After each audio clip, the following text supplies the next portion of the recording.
Salut YouTube! Dragon Ball Sparking Zero est sorti récemment et quoi de mieux que d'imprimer une figurine à l'effigie du héros de cette grande saga qu'est Dragon Ball, Goku. Allez, on voit ça après le générique.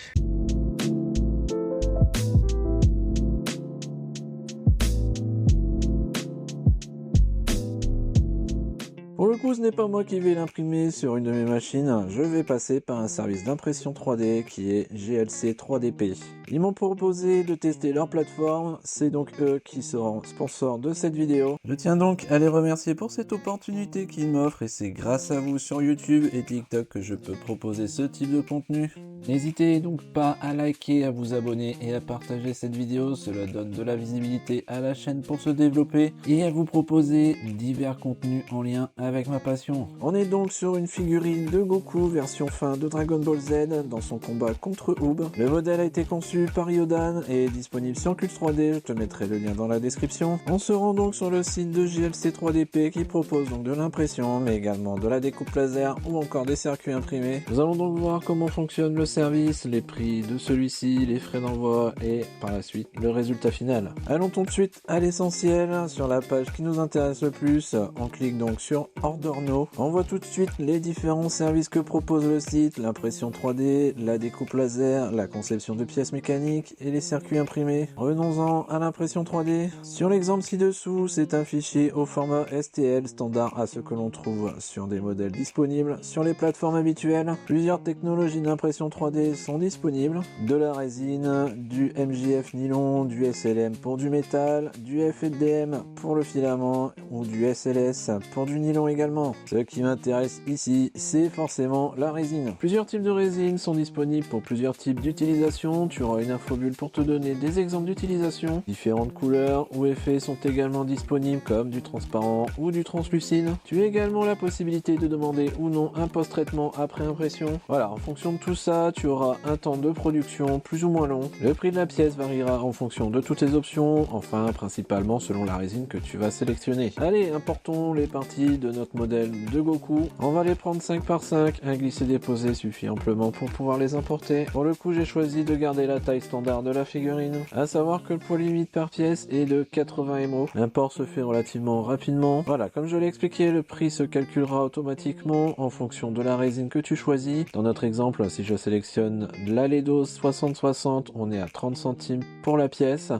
Par contre, une résine noire, on est sur du 1$. Comme la figurine finira peinte et que je souhaite m'en tenir au budget qui m'a été alloué, je vais prendre de la résine standard 9600 en blanc mat avec un post-traitement. À toi donc de choisir le service que tu souhaites pour chaque pièce. Le temps de production d'une pièce est fixé à 72 heures. Dans la catégorie du produit, je vais sélectionner Did Yourself Entertainment et Toys Part, ce qui se rapproche le plus pour ma pièce. On est donc sur une pièce à 30 centimes de dollars. Et on reproduit le même process pour toutes les autres pièces.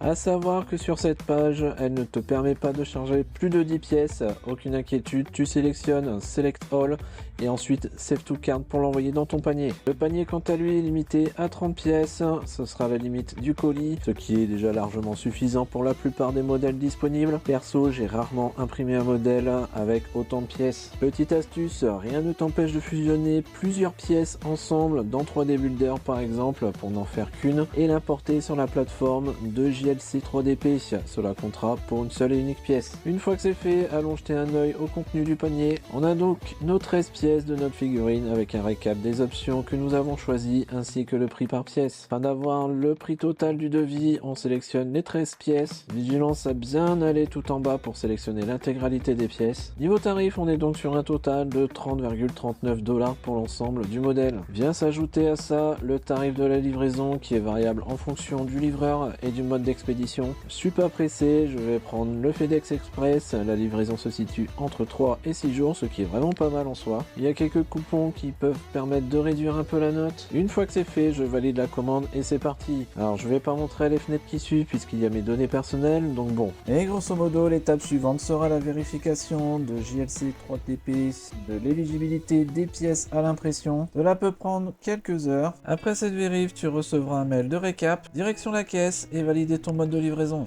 N'oublie pas de sélectionner ton coupon de réduction au besoin. Il faut admettre d'ailleurs que les frais de livraison sont un peu chéraux, que cela pourrait être un frein pour certains. Bref, il n'y a plus qu'à patienter une dizaine de jours pour moi et quelques secondes pour toi. J'ai donc reçu le colis au bout d'une semaine, les temps d'impression et de livraison ont été extrêmement rapides. Petite parenthèse d'ailleurs, je tiens tout de même à m'excuser auprès de JLC 3DP et de mon contact pour le retard de cette vidéo. En effet, j'ai déménagé récemment et le temps de m'installer et de préparer mon atelier, cela a pris pas mal de temps. Voilà, c'est parti pour le unboxing. On constate déjà que les pièces sont très bien protégées, une très grosse majorité d'entre elles sont emballées individuellement dans du papier bulle. La qualité de l'impression est vraiment ouf. Ce socle n'a pas été déformé lors de l'impression comme cela peut arriver sur une imprimante 3D grand public et ne laisse paraître aucune trace de post-traitement. A savoir que toutes les pièces que j'ai demandées sont pleines, il n'y a donc aucun évidage.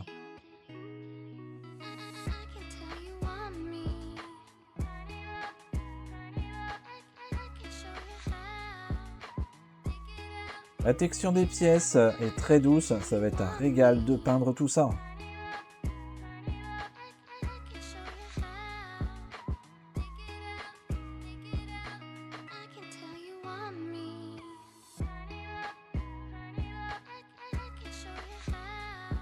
Les emboîtements sont propres, pas besoin de forcer pour les assembler.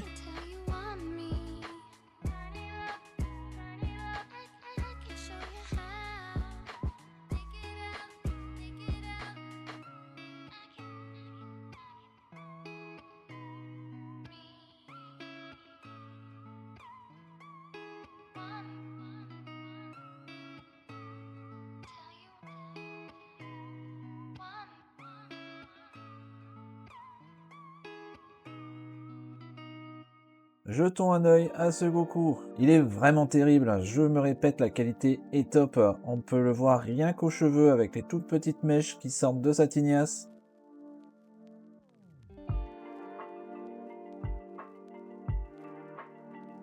Les emboîtements ne posent aucun problème, même s'ils ne permettent pas de rester solidarisés ensemble. Mais je préfère ça plutôt que devoir retravailler la pièce. Je vais voir pour mettre des aimants ou auquel cas de la colle. Un premier préassemblage donne tout de suite le ton, il est terrible.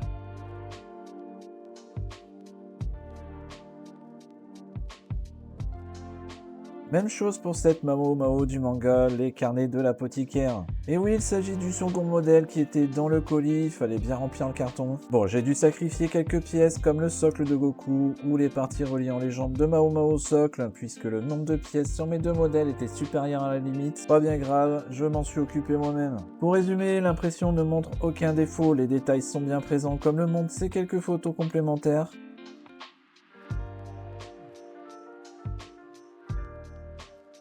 JLC 3DP a fait du très bon boulot. Pour m'être un peu renseigné sur leurs réseaux sociaux, ils utilisent des machines professionnelles de très haut de gamme. Je te mets d'ailleurs dans une bulle en haut un lien vers l'une de leurs vidéos sur leur procédé d'impression 3D. C'est du tout bon. Go pour la peinture de Goku!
La peinture de Goku est donc terminée, au final assez rapide, ce qui m'a pris le plus de temps, et la conception des bleus de la tunique et du pantalon. Cette vidéo s'achève donc sur ces quelques images. Merci à toi d'avoir regardé et merci à JLC 3DP. Tous les liens seront en description de cette vidéo. N'hésite pas à liker, à t'abonner, à partager, encore une fois cela m'aide beaucoup pour faire évoluer mon contenu. Rendez-vous pour une prochaine vidéo, je te fais des poutous, allez ciao YouTube.